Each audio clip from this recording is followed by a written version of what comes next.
யெகோவா ஈரே பிரேற்றின் வழியாக தேவநாமம் மகிமைப்படுவதாக உங்களையும் வெல்கம் பண்றேன். பிரியமானவர்களே, தேவ பிள்ளைகள் அல்லது அவரை பற்றி கொண்ட ஜனங்கள் என்று நாம காணப்படும் போது உண்மையாவே நாம ரொம்பவும் கொடுத்து வச்சவங்க. ஏன்னா நாம ஒரு மனுஷனுடைய அல்ல, மகா பெரிய தேவனுடைய தயவை பெற்றவங்க. அது மட்டுமல்ல, எல்லாரும் தேவ ஜனங்கள்னு நாம சொல்ல முடியாது.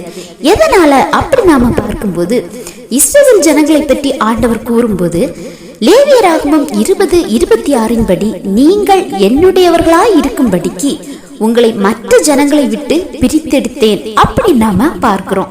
அப்படின்னா பிரித்தெடுக்கப்பட்டு அவரால் தேர்ந்தெடுக்கப்பட்ட ஜனங்கள் தான் அவருடையவர்கள் அப்படி நாம பார்க்கிறோம்.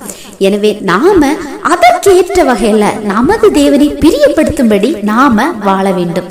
எப்படி பிரித்தெடுத்தாங்க அப்படி நாம பார்க்கும்போது, நமது ஆண்டவர் நமது நல்ல நடக்கைகள், பக்தி, நற்குணங்களால அல்ல, நம்மிடத்தில் அநேக அக்கிரமங்கள், மீறுதல்கள், பாவங்கள் காணப்பட்டாலும் தீத்து 2:14 படி எப்படி மீட்டிருக்காங்க அப்படி நாம பார்க்கும்போது, நமது அக்கிரமங்களுக்காக தம்மை ஒப்பு கொடுத்து சொந்த இரத்தத்தினால நம்மை மீட்டாங்க அப்படி நாம பார்க்கிறோம்.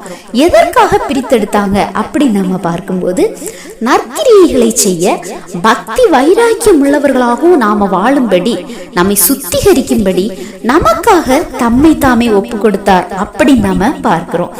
ஆனால் நாம நமது ஆவிக்குள்ளான வாழ்வு எப்படி இருக்குது?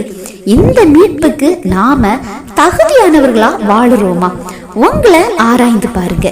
இல்ல நம்மால தேவ நாமம் தூஷிக்கப்படுதா? நாம சரியான தேவனுக்குரிய வழியில் தான் வாழ்றோமா? நமக்குள்ள நற்கிரியைகள் அல்லது பக்தி வைராக்கியம் வெளிப்படுதா? அவர் நம்மை பிரித்தெடுத்ததற்கான சரியான நோக்கம் நம்மால நிறைவேறுதா? உங்களை நீங்க கேட்டு பாருங்க, ஆராய்ந்து பாருங்க. நான் ஆண்டவர் முன்னாடி எப்படி செயல்படுறேன், இந்த வசனத்திற்கு ஏதுவாக நான் வாழ்றேனா அப்படின்னு உங்களை கேட்டு பாருங்க. இன்னும் இதன் தொடர்ச்சியான காரியங்களை நாம பார்க்கலாம். இன்றைய செய்தி உங்களுக்கு பிரயோஜனமா இருந்திருக்கும் நம்புறேன். ஆண்டவர் தாமே உங்களை ஆசீர்வதிப்பாராக.